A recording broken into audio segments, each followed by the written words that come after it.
Assalamualaikum warahmatullahi wabarakatuh dan salam sejahtera. Saudara Menteri Luar, Datuk Muhammad Hassan, Datuk Muhammad Hassan dan seluruh jentera Kementerian Luar telah memainkan peranan yang membanggakan, membantu bukan sahaja Malaysia tetapi juga ASEAN dalam memperankan. Saya ucap terima kasih. Sri Tiong, Menteri Pelancongan, Tan Sri Speaker Dewan Rakyat, Tan Sri Johari Abdul, KSN dan semua yang hadir, tuan-tuan yang terutama, tentulah satu kebanggaan dan penghargaan untuk kita bersama dalam ASEAN, bukan sahaja merayakan sambutan 58 tahun, tetapi merasa syukur dan juga mencatat kemajuan demi kemajuan. Kalau saya boleh mulakan dengan menggunakan kesempatan ini menghargai wawasan, sumbangan pemimpin-pemimpin yang disebut tadi dalam ucapan Menteri Luar, bahawa hanya pimpinan yang punya pendirian, yang melihat jauh ke depan, yang tidak hanya terikat dengan permasalahan dalaman dan domestik, memikirkan kepentingan jiran, rantau dan dunia, yang boleh menggagaskan satu idea dalam keadaan negara-negara baru mencapai kemerdekaan dan bergelut dengan pelbagai masalah dalam negara dan pertembungan yang sengit dalam apa disebutkan pada masa itu di antara dua kuasa besar.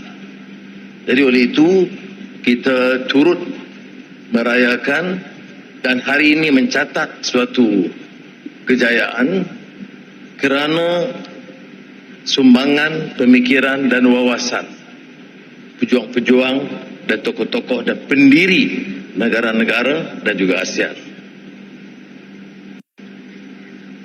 Tetapi cabaran masih berterusan dan kita tentunya akan dianggap relevan sekiranya kita hadapi dengan berani dan dengan komitmen. For once in every decade, the stewardship of this community of nations is passed to us. It is a trust laden with responsibility and no small measure of challenges. Each time the gavel comes to us, so does the expectation that Malaysia, with the support mandate given by our ASEAN colleagues, will help to move the needle, that our year will be one of imagination and progress. This is a challenge we have embraced time and again. We have now entered the final stage of our chairmanship. In just over 4 months, we'll pass the mental responsibility to my friend, President Bongbong Marcos of the Philippines. 教育是为学生的未来服务的，未来一直在变的。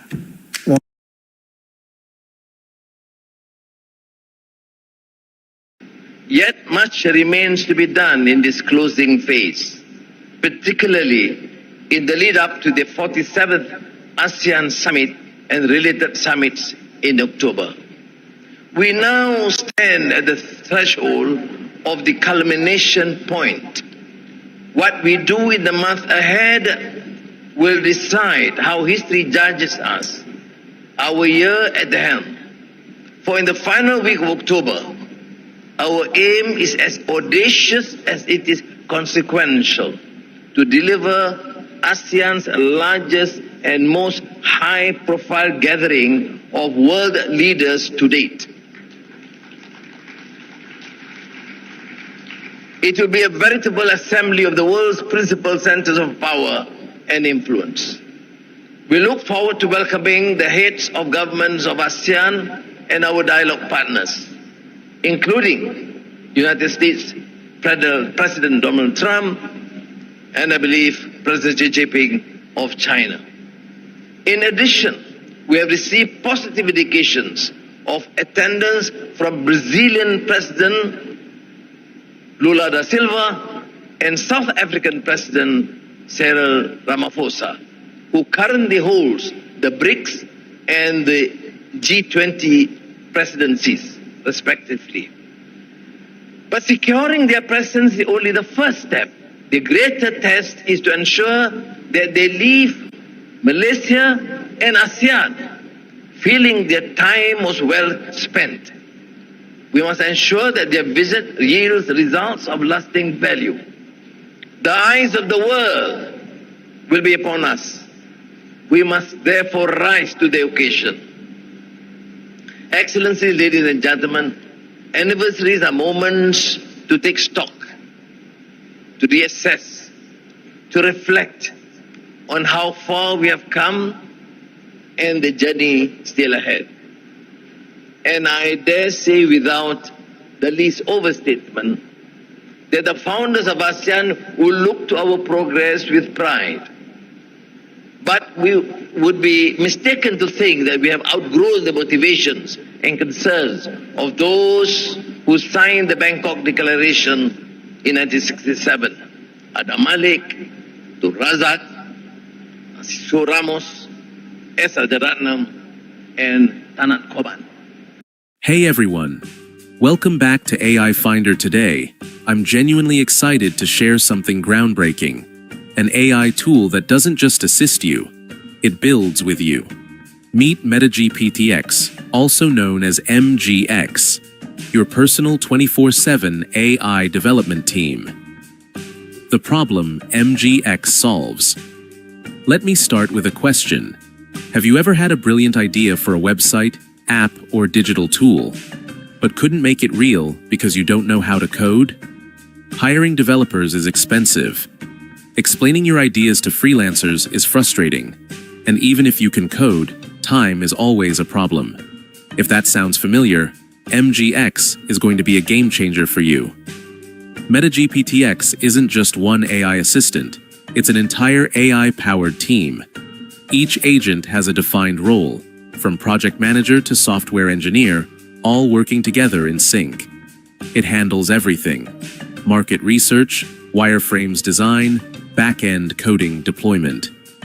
And with Boss Mode, you're in full control. You review and approve what your AI team produces, just like a real CEO. People have used MGX to create interactive websites and personal portfolios, Minecraft-style games, mobile app prototypes, data dashboards and business landing pages, visualization tools, and more. And the most amazing part? These projects were built in minutes, not days. The founding fathers of ASEAN, they understood this, that the region's first task was to ensure that nations of Southeast Asia could live together in amity and cooperation. They also recognized that Southeast Asia must take primary responsibility for its own peace, its own security, and its own prosperity. That conviction still beats at the heart of ASEAN. It was the foundation of our beginning in 1967, and it remains the measure of our relevance today. Peace between nations, peace within them, these are the foundations of our regional community. We must not take them for granted. Nor can we set aside our responsibility to forge regional solutions to regional problems. Now, the recent escalation along the Cambodia-Thai border reminds us how swiftly tensions can rise when left unresolved. As Chair, Malaysia has worked constructively to facilitate talks between the two countries. I would take note to recognize the support mandate of my friends, Tuanku Sultan Brunei, presidents, prime ministers in ASEAN, who had continuously given the full support and endorsement. And this is a remarkable feat. I'm able to do that with Datuk Muhammad Hassan and the colleague because of the solidarity, commitment, trust, and friendship and brotherhood of all ASEAN leaders. Thank you again. Yes, we have brokered the ceasefire, and we had the United States of America with President Donald Trump and China supporting this endeavor and recognizing the role of the chair and ASEAN generally. And I think this is unprecedented, remarkable feat, and of course, this shows the strength, commitment, and resolve of ASEAN leaders. But I must also take this opportunity to thank both leaders of Cambodia and Thailand, the cabinet, the chief of the armed forces, here coordinated by Tan Sri Zaini, our chief of armed forces, who had played a pivotal role. So it is multi-layered. It's not just the prime minister or foreign minister. The army and the relationship trust among both our armed forces and ASEAN leaders is remarkable. And it is because of that level of trust and confidence we're able to continue not only to secure an understanding, and I was told that in the history of ceasefires in the world, in the past many decades, if not centuries, this was probably the first ceasefire that worked fast and effectively due to the support of everyone. Yesterday we resolved the final agreement between both the defense ministers and defense ministries after 3-4 days of deliberations by the representatives dealing with some very detailed technical questions. And I must again express my profound gratitude and appreciation for the support. The United States and China has given their commitment to support logistics in this endeavor, but leave it entirely to the bilateral understanding between Thailand and Cambodia, moderated by Malaysia, and when necessary, all ASEAN leaders are given commitment. When and if necessary, they will give their support and do whatever is necessary to ensure that we secure a lasting peace between Cambodia and Thailand. I am therefore extremely grateful to all the players and factors. Okay, Foreign Ministry playing this role together with the Chief of the Armed Forces and the known commitment. Every time I speak to the Prime Minister of Thailand or Prime Minister of Cambodia, I always tell them, look, I have this mandate and the support of all my ASEAN colleagues. Therefore, that gives an added strength to what I have to say, and they have to. We're going to look at how you can take speech, a voice, or audio and naturally consider it very seriously.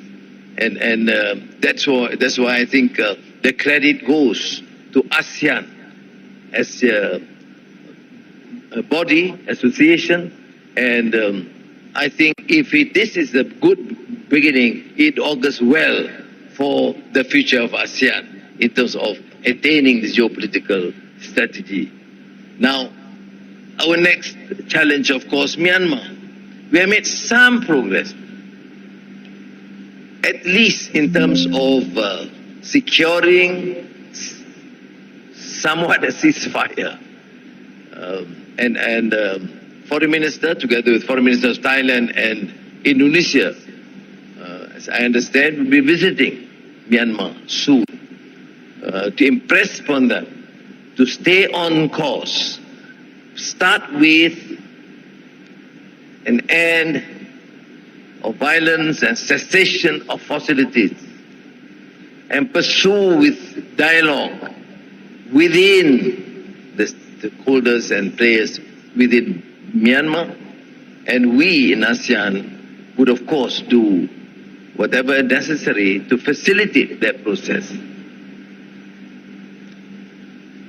The only point I would raise is, because ASEAN ambassadors, leaders are here, is to move beyond securing peace and maintaining centrality in terms of geopolitical understanding. That's why we have moved to ensure that ASEAN would be durable and strong with enhanced economic relations through intra-ASEAN trade and investments, regional effort in terms of energy grid and connectivity, which happens to be the thrust of our economic agenda. I believe much more needs to be done. One of the key issues to be deliberated in October would be the economy, intra-ASEAN trade, cross-border investments, energy grid, and connectivity.